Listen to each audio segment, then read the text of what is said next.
get started. Here's the rule of the game. How long did I take my game? You get 2 minutes. Yes. All right. 9:17. All right, so here's the deal. We have 7 minutes each and no more than 20 slides. So Mike calls in and be our timekeeper. He's going to let us know that we have 1 minute remaining. And no matter what, at the end of our 7 minutes, he's going to pull out the hook and pull us off stage. That's how this works. You all ready to rock? Woohoo! Yeah! Give me some energy. Are you ready, Mike? I'm ready. All right. Here we go. I am Heather Warrell. I'm EdSpire speaker number 1. I am currently a teacher on special assignment at Thomas Nelson High School. I'm the vice principal of school culture and instruction. If you want to tweet at me or you like anything I say, there is my Twitter handle. Today my session is called They Need You to Battle the FOMs. We'll learn about those in just a second. So you're here at Edcamp, Kentucky. If you're here at Edcamp, Kentucky, chances are you're progressive-minded. You're innovative. You're going to learn all kinds of great stuff. You're going to learn about Kahoot and Google Classroom and Flickrs and Periscope and all these great ideas. You're going to be fired up. Your hair's going to be on fire. But here is the sad news. When you go back to your schools, in many of your schools, unfortunately, the forces of mediocrity will align to stop you. You know who they are. We call them FOMs at your school. You'll go in and you'll be like, hey guys, I got Kahoot. Hey guys, look at Google Classroom. And the FOMs will unite. The forces of mediocrity, and I'm going to teach you how to battle them right now. You're going to make them uncomfortable. You're going to come at me, you're going to be like, look at this. And they're going to be like, eee. You're going to make them a little uncomfortable, but that's okay. Here's what they need you to do. When I say they, I'm talking about your students. I'm talking about your colleagues. I'm talking about the great educators in the state of Kentucky. I'm talking about the educators on the global spectrum. I'm talking about everybody, your parents, your citizens, your community members, they. So when I talk about they, it's everybody. And they are going to need you to battle the forces of mediocrity. How you doing? Good to see you. I haven't seen you in a while. Battle those FOM ninjas. So here's the first way you're going to do it. The first way you do it is you have to do it by keeping your beginner's mind. Do you remember before you started teaching your first year? You had so much excitement. You were going to get your first classroom ever. I'm going to put my desk here. I'm going to hang this over here.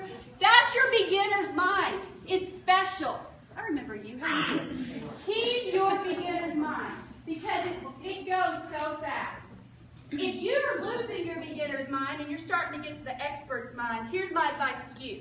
You need to walk into your office in your classroom, take everything off the walls, rearrange everything, put it back up, and get a fresh feng shui, a fresh energy, a new perspective. And if that doesn't work, you need to make a change. You need a new role. You need a new position. You need to teach a different grade. You need to teach a different content. Or maybe you just need to get out of education. But you need to re-inspire your beginner's mind. Second thing, you need to be a purple cow. Now here's the thing. You go past the field, you see brown cows. But that purple cow, wow, that's remarkable. You know schools, you walk in the hallways of schools across our state, and it's brown cow, brown cow, brown cow. And then you see that purple cow, that teacher who has that fire, who's positive, who's innovative, who's going to Edcamp, Kentucky and coming back and trying to be a leader of innovation. That's your purple cow. Chances are most of the people in this room are purple cows. Now here's the problem about being a purple cow. According to Seth Godin, some people won't like you. That's okay. They need you to be a purple cow. People, no one gets unanimous praise, ever. Criticism comes to those who stand out anyway. Be a purple cow. Keep your beginner's mind. Here's our purple cow Wes was talking about at Thomas Nelson High School. Here's my 3 little kids when I got into school leadership. I'm going to talk about them at the end. How much time I got, Mike Paul? 3 minutes. By being a FOM ninja. Now, I need you to be a FOM ninja. Okay? I'm serious. And let me tell you where the FOMs hang out. The teacher's lounge. They go to the teacher's lounge. That's where they feel safe. And they will complain. They'll bash your administration. They'll berate kids and talk about how horrible they are. And if you sit there and let them do it without speaking up, you're giving them permission. You just gave them permission. So I need you to be a fun ninja. You need to say, hey, can we try to keep this place positive? You need to say, hey, can you bring a solution to that problem? You need to say, hey, let's not bash kids. When we bash, let's talk about their gifts and the good things that they bring to the table. You have to be willing to be a phom ninja and battle those phoms. You have to say yes. When people say how, this is a book, The Answer to How is Yes by Peter Block. How are we going to do Periscope? How are we going to do Google Classroom? You just say yes. I love Eminent School's philosophy. They say yes and. Yes, we can do that, and we can do that. Keep that yes mindset. By Flying Close to the Sun, this is my all-time favorite book. It's a business book. Don't be afraid to take risks. You heard about Icarus? Don't fly too close to the sun, son. That's what he told his son. Your wings will melt and you'll crash into the stormy sea. We tell our teachers to take risks. Fly close to the sun. Do things you've never done before. You're going to probably get a little criticized and make people uncomfortable and intimidate them. Do it anyway. Sometimes you'll fail. You'll get sunburned. Slap some aloe on your arm and go back to flying. Fly close to the sun. And this one, teacher leadership. We got our KY evolution peeps up in the house. You have to go to your administrators and ask for a seat at the table. Demand it if you have to. I want to maybe lead this committee. I want to start this organization. I want to be there when you interview for the next AP. We invited every teacher to be a part of our AP hiring process this year. You ask for a seat at the table. Now, you also have to be willing to lean in. We need people to step up to the plate and be school leaders in this state. If you are waiting for someone to give you that push to go into school administration, let that person be me. There is a shortage of administrators in our state. More people in Kentucky apply for a superintendent's position, like we'll have 30 applicants, than for a high school principal's position. We need you to lean in. Now, moms, you saw my 3 kids. When I wanted to be a high school AP, it was said by a mom, she'll never be able to work all those games. You mean you want to keep me from moving into school leadership because of ball games? Lean in. You can do it. You can do it, especially women in leadership. There are more men as leaders, as principals and superintendents, but there are more women as teachers. Don't be afraid to lean in and get a seat at the table. So all of these books were the reference for today. No matter what, learn, read, keep learning, keep growing. And you want to learn more? There I am, and see I'm doing it.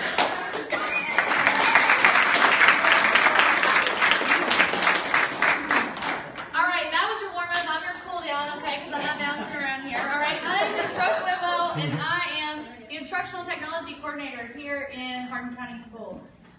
So if you know me at all, you know that I was born and raised in Chenault, Kentucky. And this isn't me, but it could be, because I have a passion for Abraham Lincoln and American history, okay? So I love him. Obviously, this is me throughout the years with Abe. I grew up loving Abe. My dad, actually, in his early career, taught high school history. Social studies was always my favorite subject in school. And so through those years and watching Abraham Lincoln, after I graduated high school, I got a job teaching history, right? Okay, so it was my comfort zone. It was my passion. I loved history. I loved Abe, and I got to do it every day and make money. Okay, so I taught U.S. history for 3 years. I got to be part of the Teaching American History grant, and I traveled all over the eastern United States learning from field experts, and it was my thing, okay? But as I started to, get married and have kids, my priorities shifted, and so I actually switched schools to be a little bit closer to home, and took a new job. It was really scary, okay? I went from American history, which is what I loved, what I was good at, it was my passion, and I went from that to geography. What? Okay, I did not know how to make geography engaging and how to make it fun and exciting. And so I started to get a little curious, okay? This is like 4 or 5 years ago, I guess. And Hardin County Schools was starting to kind of dabble in more effective use of like student-centered technology. And they offered each school 5 iPod touches, okay? I know that was revolutionary at the time, okay? But there were 5 iPod touches. So when you combine the iPod touches with a little bit of curiosity, I was actually working on my master's degree in education, and I literally picked instructional technology because I could get done the fastest that way, okay? And that was why I picked it. But something happened during those years, and it was magical, okay? It was magical. What I discovered with the use of technology in geography was that, I mean, it took kids to the place, okay? We bought a $1 bin green fabric from the Bargain Barrel at Walmart, and we put it up, and kids traveled to the Aral Sea, and they did live reports on why the Aral Sea was shrinking.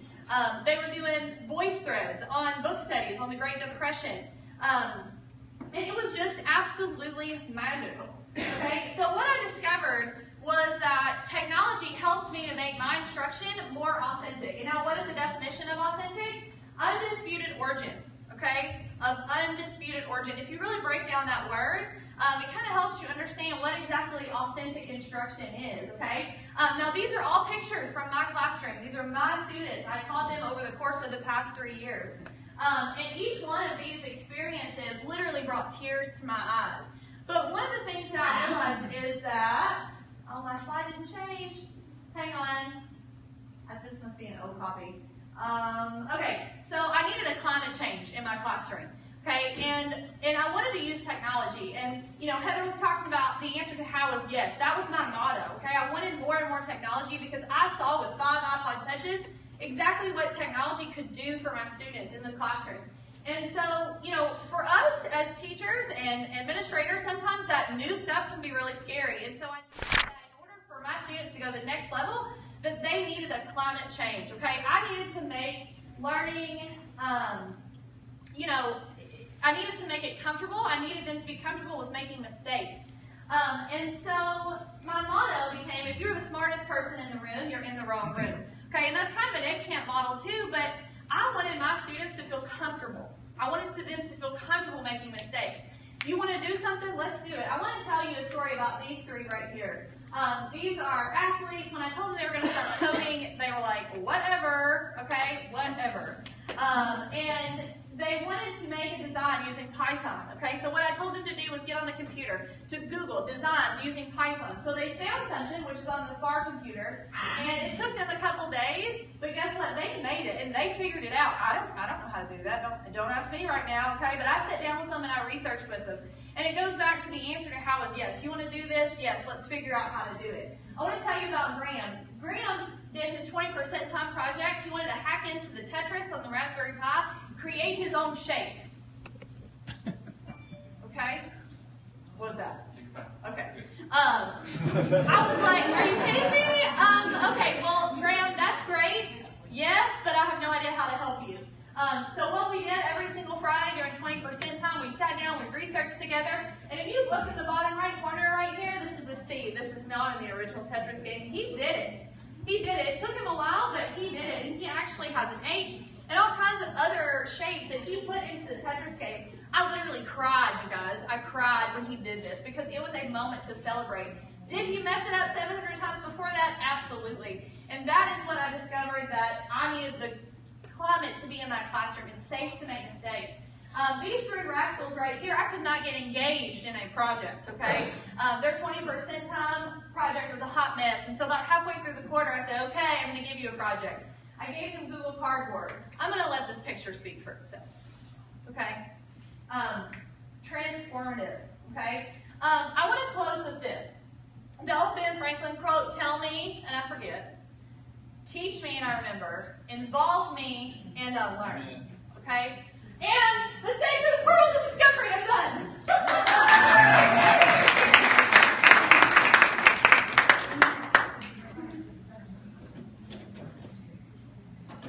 Do my little, you're going to learn an out of the box thinkers. So my speech is a little bit different than everybody else's. So I'm going to do a little drama for you. A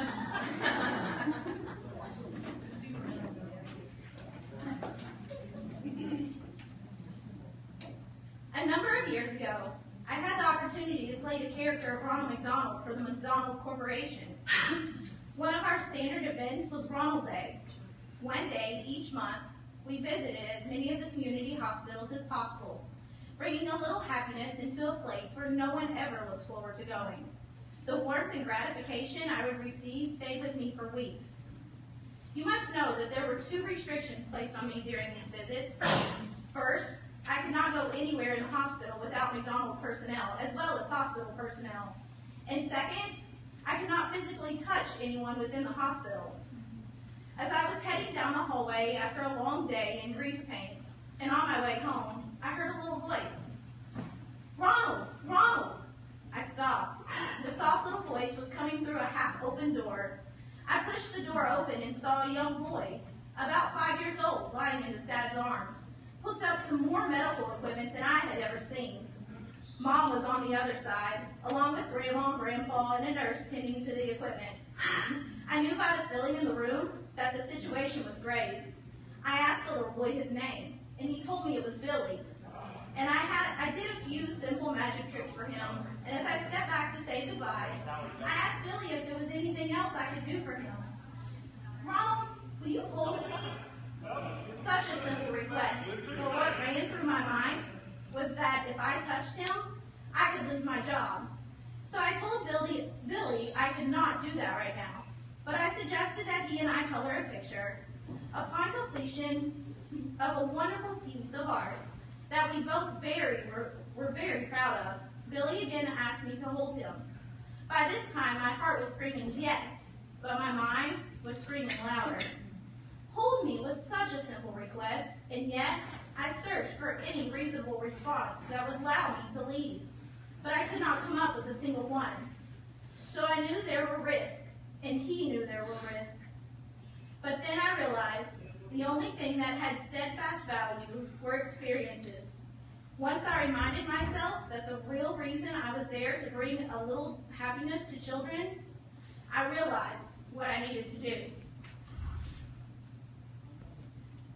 So we're going to talk about taking risks today, and taking risks can be very scary. It can be scary in our professional lives and our personal lives. Hi, I'm Chenault. I am a 4th grade teacher at Lakewood Elementary, and you can see my Twitter handle right there. So often taking risks means that we go against the pattern. We go against a group of people. We are the ones that stand out. Why do we take risks? Well, we take risks for this reason right here. We take risks to be role models for our students, to show them that when they are at crossroads, they have choices. They have choices that they can make. From birth to our final resting places, every day we're faced with some type of crossroad.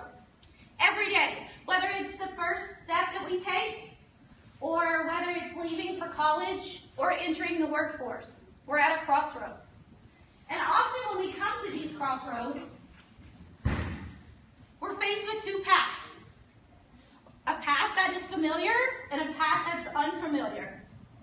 And it's so much nicer to go down a path that we're used to. A path that leads us exactly where we know it's going to lead us to. But those are not always the best paths. And it's when we go down these unfamiliar paths and get out of our comfort zone is where the magic happens, where the potential is released within us and released within our students. It's where ideas are born. So here's a risk-taking classroom to me. If I were to walk down a hallway of teachers teaching, this would be a risk-taking classroom. We have collaboration happening. We have student-led conversations happening. We have kids not sitting in their seats listening to lectures. We have the teacher as the coach or the facilitator. We have, obviously, technology integrated somehow. It is noisy. Yeah, it's noisy. If you work at Lakewood, you definitely know my classroom is noisy. But what could be the outcomes?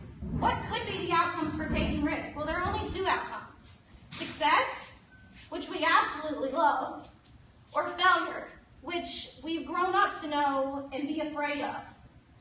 But we have to look at it a different way. We have to look at it a different way. We have to give our kids opportunities to be at crossroads within our classroom. Because if they don't have those opportunities within our classroom, they're going to get them somewhere.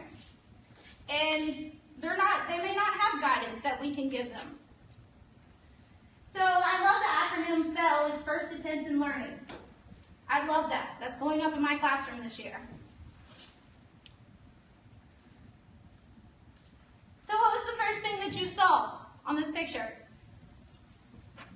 The smile, right? The yellow Post-it note. 1 minute. Thank you. Because the successes outshine the failures.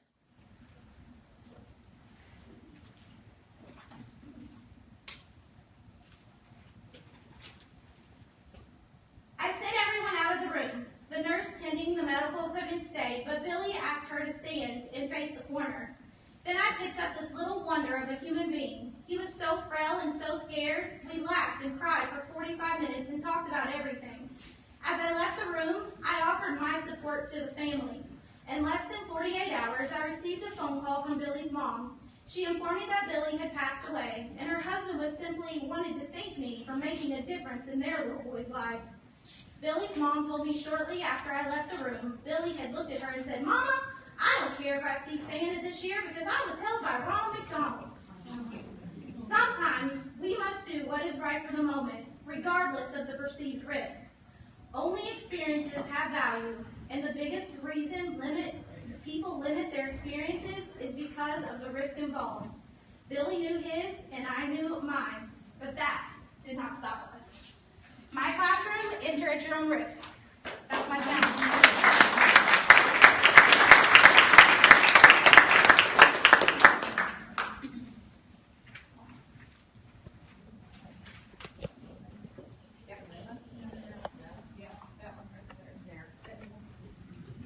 You got one.